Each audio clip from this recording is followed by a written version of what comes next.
La técnica de Sautenbrod.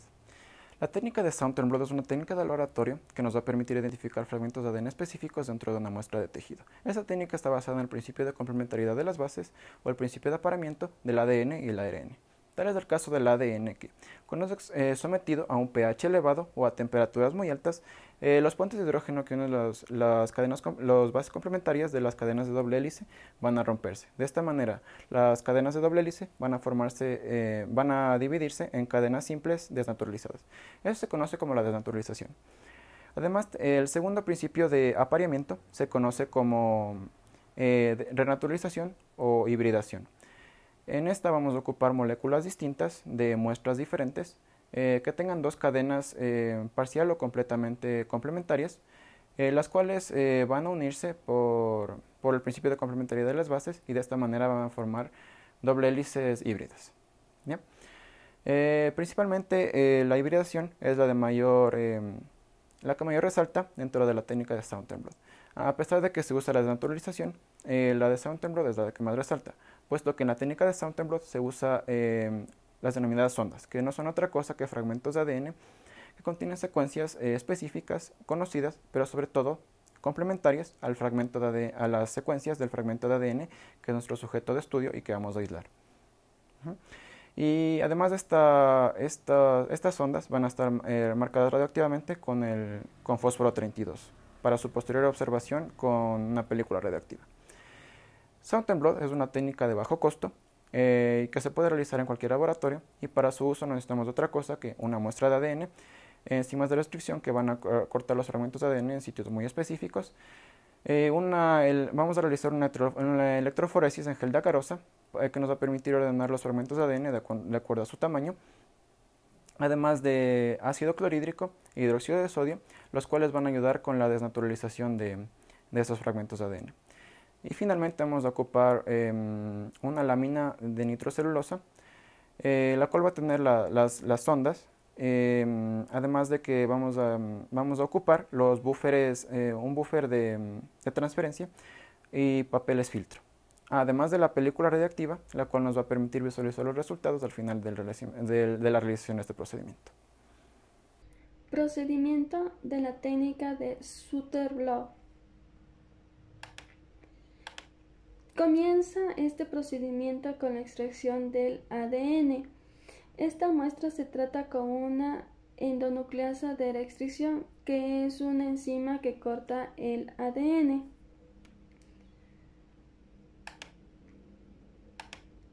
Tras la digestión del ADN, los fragmentos resultantes se separan según su tamaño mediante electroforesis en el gel de agarosa.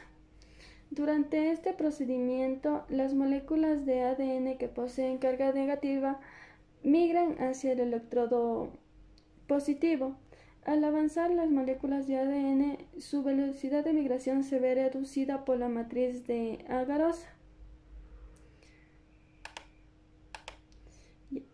Después de la electroforesis, las moléculas de ADN separadas se desnaturalizan mientras permanecen en el gel de agarosa, impregnando una solución alcalina. Después del ADN resultante se transfiere a una superficie de una membrana de nitrocelulosa, realizando así una copia. Luego es hibridado con una sonda radiactiva.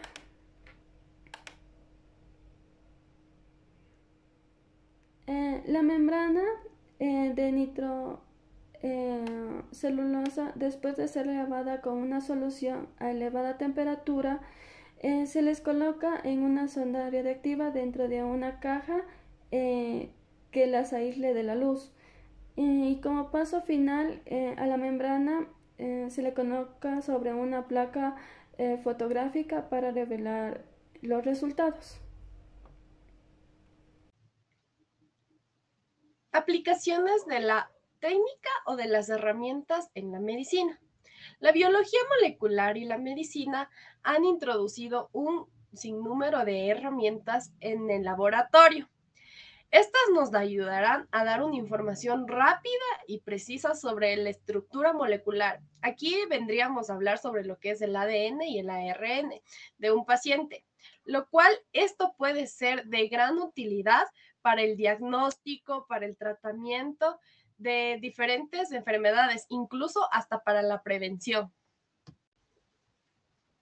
Las enfermedades o procesos patogénicos que nosotros como seres humanos poseemos son la más clara evidencia del rol que tiene el ADN y el ARN en las enfermedades tanto de base genética, que podríamos aquí mencionar la fibrosis quística, la hemofilia y algunos otros tipos de cánceres que van a tener también su origen genético. Pero también, a su vez, esto es posible encontrar también una participación limitada de los trastornos multifactoriales como la diabetes, la enfermedad cardíaca, la obesidad, la demencia y entre otras más. La medicina, al igual que la biología molecular, crecen a pasos agigantados. Es por eso que las nuevas técnicas que ya se desarrollan en los laboratorios de biología molecular están haciendo posible que se recopile diferente tipo de información para ya caracterizar el estado en el que se encuentra la enfermedad y el desarrollo también de las mejores alternativas para el tratamiento ya del paciente. Finalmente, en el área de la práctica médica, el uso de la información genética, lo que ya habíamos mencionado, el ADN y el ARN de los pacientes, ya es utilizado para el diagnóstico y el tratamiento desde las enfermedades, pero es importante recordar que esto se lo hace desde la patología molecular y la terapia génica. Actualmente, en el control y la prevención de estas enfermedades, también la identificación de los factores de riesgo y el uso de la información en la epidemiología molecular. Conclusiones. Las diferentes técnicas genómicas y moleculares, aunque con su gran complejidad y su elevado costo, hoy en día son una realidad, siendo su aplicación y su uso un beneficio para la detección de diferentes enfermedades moleculares. La integración del plano genómico y molecular, así como también los datos clínicos, epidemiológicos y de laboratorio, son ya una necesidad que nos conducirá al ejercicio de una medicina más integral, más predictiva y más enfocada en cada característica individual de nuestros pacientes. La técnica de Soderblom es una técnica que ha abierto un espacio en el campo de la biología molecular, con el fin de ayudarnos a detectar una secuencia de ADN específica y concreta de una mezcla más grande de dicho ácido nucleico, así como también nos ayuda a detectar ciertas enfermedades tales como el síndrome de Angelman, el síndrome de Prader-Willi, el síndrome X frágil, entre otros. Con esto nosotros podemos detectar el número exacto de repeticiones, así como también de metilaciones, para ver si alguna de ellas causa alguna enfermedad. Recomendaciones. Para que la técnica cumpla su objetivo y ésta sea efectiva, se debe tener en cuenta el fundamento, la metodología y los procesos a desarrollarse, siendo estos realizados sin cometer ningún error. También se debe tener en cuenta los materiales, los instrumentos y los equipos adecuados a la mano, así como también esta técnica debe desarrollarse en un espacio que sea apto para la misma. Recordemos también todas las normas de bioseguridad que se nos ha enseñado para el laboratorio. Muchas gracias por su atención. Esperamos que esta conferencia haya sido de su agrado.